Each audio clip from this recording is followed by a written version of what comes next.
so hot in here. And there's Mickey Mouse going, and the lighting is not lighting in the way that I want it to be lighting. But God's plan, God's plan. I released my expectations of this video. Let's talk about fighting with our husbands, something we're all guilty of. We're going to be going to Ephesians 4. We're always going to Ephesians 4. Ephesians is such a powerful fountain of knowledge whenever it comes to marriage and partnership in Christ. A lot of people wish that there was more in the Bible about marriage, and to that I say, the Lord has given you all the material you need. You're just not listening. Let's start off by reading Ephesians 4 just a bit. Therefore, I, the prisoner in the Lord, urge you to live worthy of the calling you have received. Okay, so let's start with urge you to live worthy of the calling you have received. The calling is to love as a limb of Christ, to be filled by the Spirit, in this context as a wife, because that's what we're talking about, and that's how we're contextualizing it to our current circumstances. Ryder, you're not a construction worker, is now the time. So I want to break down worthy and what that means and how to inhabit that. And we're going to go to Colossians 1:10, that we might walk worthy of the Lord that we might walk worthy of the Lord unto all pleasing, being fruitful in every good work and increasing in the knowledge of the knowledge of the Lord. So let's start with fruitful in every good work. A fight, a disagreement, an argument can turn into something good. It is an opportunity to understand and empathize with your partner and ultimately strengthen your bond. In summary, fights are just misphrased obstacles put in place to strengthen your marriage. Mindset is so important. Whenever you go into a fight, you're often looking at the other person as the enemy, and this can pertain to not just marriages and that covenant, but also friendships, relationships with your parents, relationships with your brothers and sisters. The devil wants to tear you down. The devil wants to isolate you. The enemy wants you to feel unworthy of those. Okay. The devil is trying to make him feel unworthy, but it's not true. Hold out, son. They want you to feel unworthy of those relationships that God has blessed you with, and they are going to use that insecurity to tear them apart. It is all about mindset. It is about recognizing that that is an obstacle. It is an obstacle put in place for production. It can make you closer if you simply look at it that way. Sir, he's completely under the bed, and he is 7 months old, for those of you that don't know. Now, let's skip to the increasing in the knowledge of the Lord. To that, I would say cast your eyes on the Father in every circumstance. In every fight, he is your guide, and the Bible is your instruction manual. The Word is telling you what to do, plain as day. You can interpret it, you can look at Greek origins of word, but it's not difficult to understand if you really just listen. Clean out your ears, look at what God is telling you. What is God telling you, Ryder? Are you stuck? Let's get the babe. Let's get the babe. We're gonna talk about it? Okay. Intermission. You can have whatever you want. The Lord has blessed you with an abundance of cardboard. Sorry, someone's sassy today. Do you want pajama pants? What do you want to play with?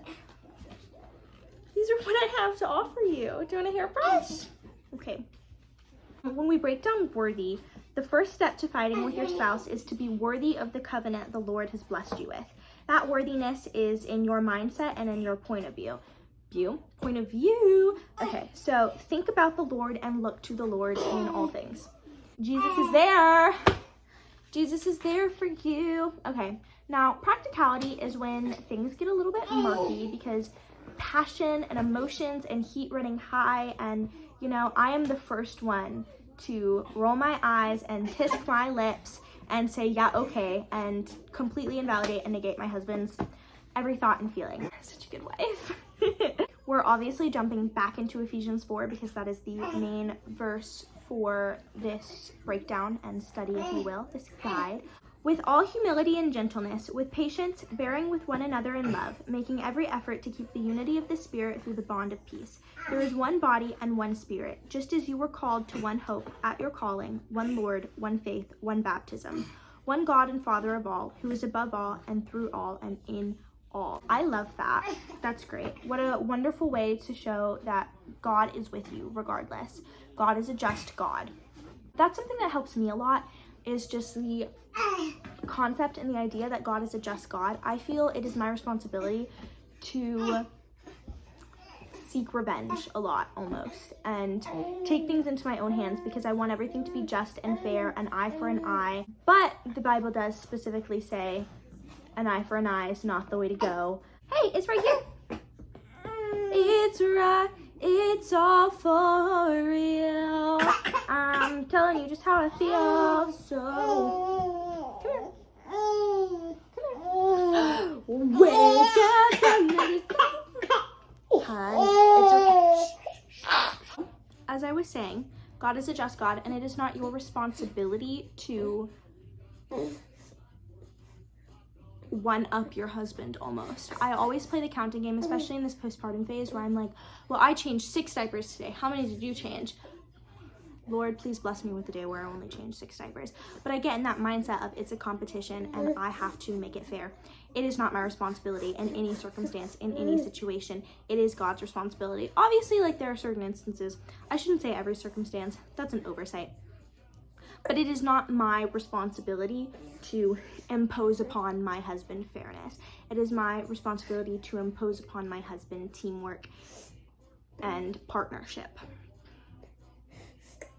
This guy do be nursing. I think a lot of people look towards Proverbs 31 whenever they are trying to figure out how to navigate certain situations with their husband. And it is an excellent instruction manual about how to be a woman, and I look to it frequently, and nobody is perfect. And it is unrealistic to expect perfection. You're going to have disagreements with your spouse, and you're going to have arguments. It is all about mindset and respect and how you view each other. And God has very clearly laid out how he wants that done. My Instagram will have my exact script and notes that I used for this video, because I do go off of script very regularly, specifically where Rye is involved. But love you.